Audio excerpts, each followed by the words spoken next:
Hello, my friends. It's Mrs. McDuff. I have another story for you from my giant anthology, my 20th century children's book treasury. Today's story is the story of Ferdinand.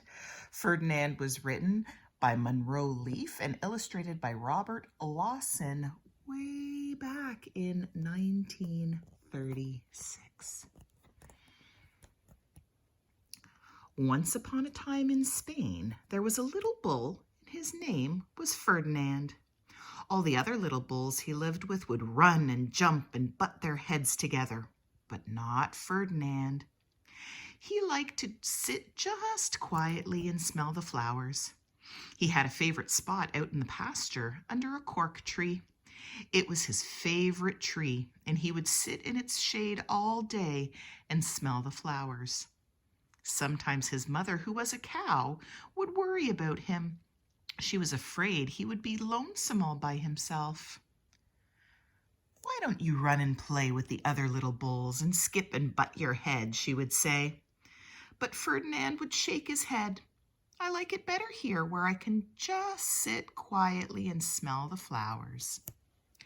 His mother saw that he was not lonesome, and because she was an understanding mother, even though she was a cow, she let him just sit there and be happy. As the years went by, Ferdinand grew and grew until he was very big and strong. All the other bulls who had grown up with him in the same pasture would fight each other all day. They would butt each other and stick each other with their horns. What they wanted most of all was to be picked to fight at the bullfights in Madrid. But not Ferdinand. He still liked to sit just quietly under the cork tree and smell the flowers.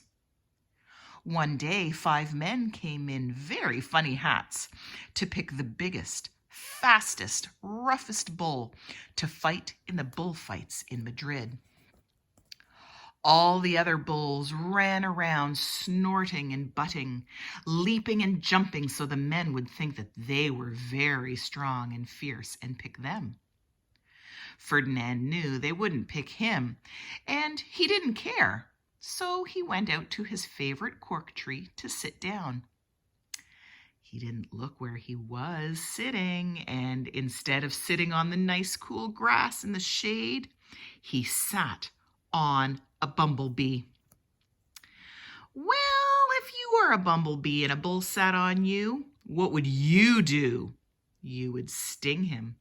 And that is just what this bee did to Ferdinand. Wow, did it hurt! Ferdinand jumped up with a snort. He ran around puffing and snorting, butting and pawing the ground as if he were crazy. The 5 men saw him, and they all shouted with joy. Here was the largest and fiercest bull of all, just the one for the bullfights in Madrid. So they took him away for the bullfight day. in a cart. What a day it was.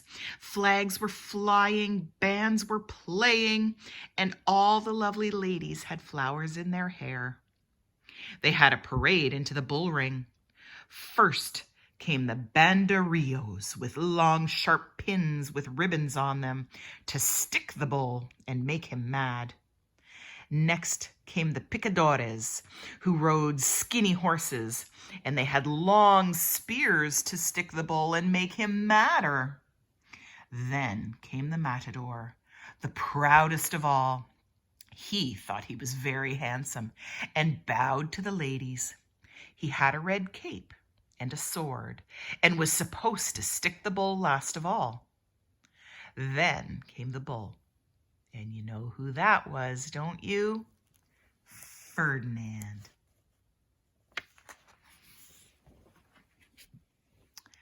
They called him Ferdinand the Fierce, and all the banderillos were afraid of him, and the picadores were afraid of him, and the matador was scared stiff.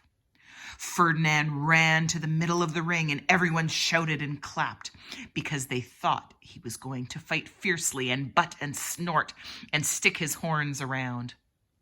But not Ferdinand. When he got to the middle of the ring, he saw the flowers in the lovely lady's hair, and he just sat down quietly and smelled. He wouldn't fight and be fierce no matter what they did. He just sat and smelled. And the banderillos were mad, and the picadores were madder, and the matador was so mad he cried because he couldn't show off with his cape and sword. So they had to take Ferdinand home. And for all I know, he is sitting there still under his favorite cork tree, smelling the flowers just quietly. He is very happy.